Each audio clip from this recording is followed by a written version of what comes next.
어제 발생한 초유의 전투기 오폭 사고는 조종사의 좌표 입력 실수였다고 군 당국이 밝혔습니다. 처음으로 인명 피해를 낸 이번 사고의 정확한 원인을 진단해 보겠습니다. 김열수 한국군사문제연구원 안보전략실장과 함께하겠습니다. 어서 오십시오. 네, 안녕하세요. 네. 자, 군 당국이 정확한 사고 원인을 조사하고 있는데 어떤 점을 중심으로 살펴봐야 할까요? 네, 이번에 한미연합 그리고 이제 합동 통합 실사격 훈련할 때 공군기는 총 13대가 참가를 했습니다. 예. 그래서 우리가 F-35라고 하는 스텔스 전투기, 그다음에 F-15, KF-16, FA-50 그러니까 우리나라가 가지고 있는 4.5세대 전투기하고 5세대 전투기가 다 참여를 했는데 그중에 이제 FA-50이 총 5대가 참여를 했고요. 그중에 이제 2대가 이번에 이 사고가 일어난 거라고 볼 수가 있는데 예. 아무래도 이제 이 사고가 일어났으면은 이것이 입력에 지금 문제가 있다라고 얘기하는 거잖아요. 좌표 입력이 왜 이렇게 문제가 있었는지. 예. 그다음에 두 번째는 결국은 이제 관제를 해야 되는데 관제상에서 무슨 문제가 있었는지. 그리고 이제 사실상 이게 굉장히 늦게 보고가 됐어요. 예. 지휘부에 한 30분 늦게 보고가 됐는데 도대체 30분 동안에 무슨 일이 있었는지 분명히 이 비행사는 이것이 자기가 잘못 떨어뜨렸다는 것을 오폭을 했다는 것을 알 텐데 예. 그 보고 과정은 어떻게 됐는지 아마 이런 것을 중심으로 해서 원인을 분석하지 않을까라고 생각을 합니다. 네, 처음부터 끝까지 명확히 규명돼야 할 점이 많아 보이는데 네. 가장 핵심적인 조종사 실수라고 밝혀진 부분에 대해서 질문을 드리겠습니다. 네. 자, 좌표값 입력하는 절차 그리고 실사격까지 이어지는 절차가 어떻기에 이런 실수가 발생할 수 있는 이제 겁니까? 임무가 이제 하달이 되는 거거든요. 임무가 하달되면 작전사령부에서 임무가 하달되면 그 좌표가 이제 떠요. 네. 그 좌표를 이제 자기 USB에 담아 와가지고 전투기에 가면 이걸 꼽으면 이걸 동기화시키거든요. 아, 예. 그러면 이제 동기화시켜서 이제 이걸 확인하고 그리고 나서 이제 이 전투기가 임무를 수행하기 위해서 비행을 하지 않겠습니까? 그 비행을 하면서도 자신이 가고 있는 이 임무 지형이 맞는 건지 좌표가 맞는 건지 한번 확인을 하게 될 거고요. 예. 마지막 최종적으로는 자신이 생각했던 그 목표 지역 그것이 최종적으로 맞는지 이걸 이제 확인하는 그런 과정을 거치게 되는 것이죠. 예. 그렇다면 지금 이제 육안으로 확인하는 과정에서도 어떤 문제가 있었다 추측할 수 있겠습니까? 그렇죠. 바로 그런 거죠. 그래서 이번에 이제 이것을 방지할 수 있는 이제 3번의 기회가 있었는데 3번의 기회를 이제 다 놓쳤다라고 보는 거죠. 전투기에 이걸 연동시킬 때 이때도 이제 한번 원래 자신이 받았던 좌표하고 예. 실제로 연동해서 뜰 거 아니에요. 예. 비행기에 안에서 내부에서 이제 그때 한번 실수를 했다는 거고 공중 비행할 때도 계속해서 좌표를 확인해야 되는데 여기에 대해서 실수가 있었고 마지막으로 최종 지행 확인하는데도 문제가 있었다 이렇게 보는 거죠. 그렇군요. 자, 그런데 이번에 오폭 사고가 난 그 전투기가 총 2기입니다. 그러니까 네. 첫 번째 1호기가 4발을 투하하고 그리고 두 번째 전투기도 4발을 따라서 이제 투하를 했는데 네. 이게 어떻게 이렇게 가능한 일인지도 좀 궁금하거든요. 네. 1번이 실수를 했다 하더라도 2번이 좀 바로잡을 수는 없었던 건지 네, 어떻게 보십니까? 이제 그런 것들이 좀 안타까운 예. 거긴 한데요. 사실은 이제 이 KF-16 같은 경우는 NK-82를 원래는 이게 우리가 밑에서 위를 이제 이 전투기 날아다니는 것을 보면 통상 3발씩 해서 6발을 답니다. 그런데 예. 이번에 훈련 목적상 2발씩 각각을 달았고요. 그러니까 1번기도 4발 달았고 2번기도 4발을 달았죠. 중요한 것은 이런 것 같습니다. 1번기는 지금 공군에서 발표하는 거 보면은 좌표 입력을 잘못했던 것 같고 예. 2번 전투기는 좌표를 제대로 입력한 것 같아요. 그래서 이제 2번 전투기는 그러면 원래 목표대로 가서 때리면 될 텐데 왜 1번기처럼 이렇게 따라 했느냐가 문제가 될 텐데 예. 이것도 이제 조사 과정에서도 나오긴 해야 될 겁니다.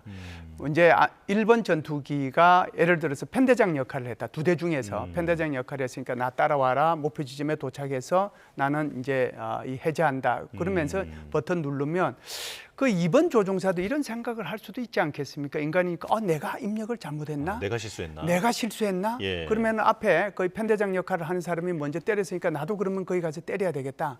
이 생각을 했을 수도 있는 거거든요. 예. 이 전투기라고 하는 것이 우리가 자동차 운전하는 것처럼 천천히 가는 게 아니지 않습니까? 그렇죠. 순간적으로 판단을 해야 되는데 아마 이런 부분들에 대해서도 조사 과정에서 충분히 밝혀지지 않겠는가 이렇게 봅니다. 예. 실장님께서는 이번에 일처럼 조종사의 어떤 좌표 입력 실수 같은 사례를 좀 접해보신 적이 있습니까? 저는 처음 봤어요. 처음 봤기 때문에 이런 사고가 난 거고요. 예. 그리고 이제 이런 거죠. 이제 사실상 이제 1950년도 그리고 이제 휴전이 된 53년도 이후에 우리 공군이 지금까지 이렇게 임무를 수행해 오면서 좌표 입력을 잘못해가지고 사고 난 건 이번에 처음이거든요. 뭔가 이렇게 도비탄이 생기거나 뭐 이런 거는 있을 수는 있는데 좌표 입력은 처음이에요. 예. 그렇기 때문에 굉장히 드문 이제 사례다 이렇게 볼 수가 있죠. 네. 자, 앞서 앵커 리포트에서도 전해드렸지만 이런 군사 훈련 중에 오폭 오발 사고가 처음이 아닙니다. 자, 지금 인근 지역의 그 주민들의 안전이 위협받고 있는 상황인데 재발 방지 대책 어떻게 세워야 하겠습니까? 아무래도 이제 지금 왜 이제 이런 입력이 잘못됐는지 그러면 이것을 이제 보완할 방법이 뭔지 여기에 대한 고민이 있어야 될 것 같아요. 예. 전시가 되면 이런 거를 이제 일일이 체크할 시간은 없어요. 이제 임무 받는 대로 바로바로 비행기가 이륙해서 임무를 수행해야 되고 또 편대장 지시에 따라 가지고 다른 편대들 그 편대에 속해 있는 전투기들이 한꺼번에 임무를 수행해야 되기 때문에 그런데 이번 같은 경우에는 훈련이고 그 임무가 이미 정해져 있는 거잖아요. 그래서 이렇게 훈련할 경우에는 조금 이것을 뭐라고 할까요? 본인의 리체크뿐만이 아니고 예. 더블 체크를 하고 크로스 체크를 할 필요가 있지 않겠는가 이런 생각을 합니다. 그래서 지금 같은 경우에는 우리 전투기들이 제가 아까 말씀드렸다시피 다양한 종류의 전투기가 참여를 했잖아요. 예. 이 말의 의미는 어떤 전투기는 청주에서 뜨고 어떤 전투기는 대구에서 뜨고 어떤 전투기는 수원에서 떴다는 거예요. 원주에서 뜨고. 그러면 이것이 동시에 어떤 지점에 거의 TOT, 타임 온 타겟이죠. 그 개념으로 이제 그 지역을 가게 되는 거거든요.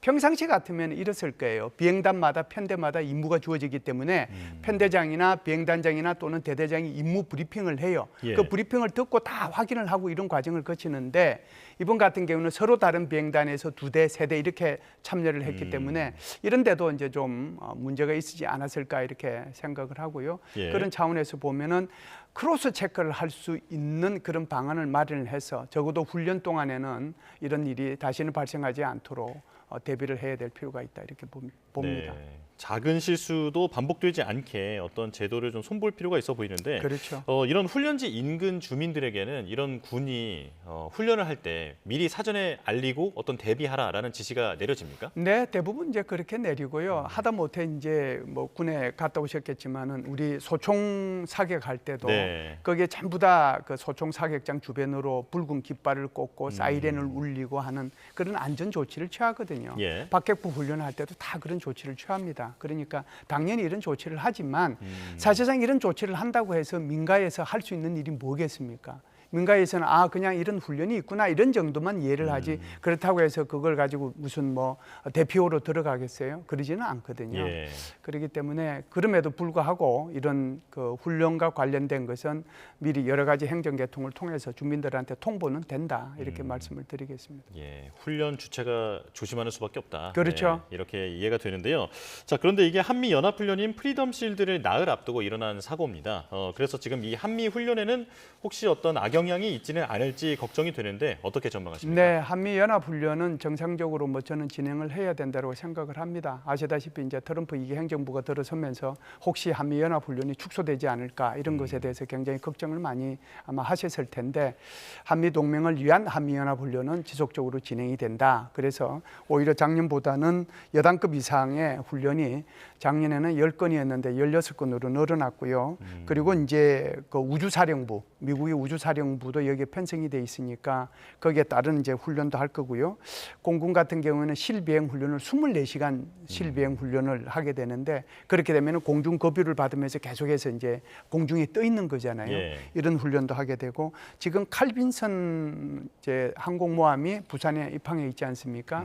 이날 들어왔는데 아마 한미 연합 훈련에도 참가할 것이고 이 훈련이 끝나게 되면은 한미일 연합 훈련에도 참가하지 않을까 이렇게 생각을 하고요.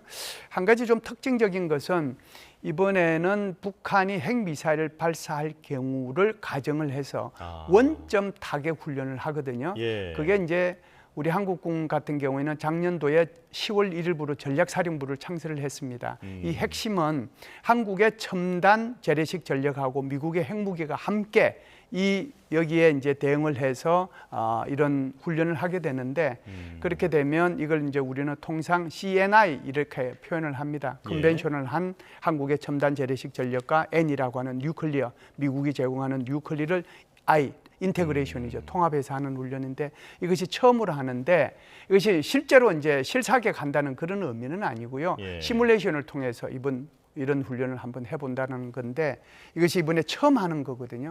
굉장히 의미 있는 훈련이라고 봅니다. 지금 말씀하신 것처럼 이번에 오폭 사건이 이 한미연합훈련에 어떤 영향을 미치지 않을까라고 말씀을 하셨는데 저는 일정 부분은 영향을 미치리라고 생각을 합니다. 왜 그러냐면 원래 이제 실사격 하는 것도 이 훈련 속에 포함이 돼 있거든요. 그 실사격 훈련은 지금 국방부 장관 대행하는 분이 어제도 말씀을 하셨지만 전부 다 이번에는 생략을 한다라고 했기 때문에 이 부분은 아무래도 영향이 간다 이렇게 보지요. 예, 이제 북핵 원점 타격 훈련인 만큼 이번에는 이제 훈련이 그렇죠. 차질 없이 이루어져야 한다라고 이제 개인적인 의견을 말씀해 주셨습니다. 자, 김열수 한국군사문제연구원 안보전략실장과 함께했습니다. 고맙습니다.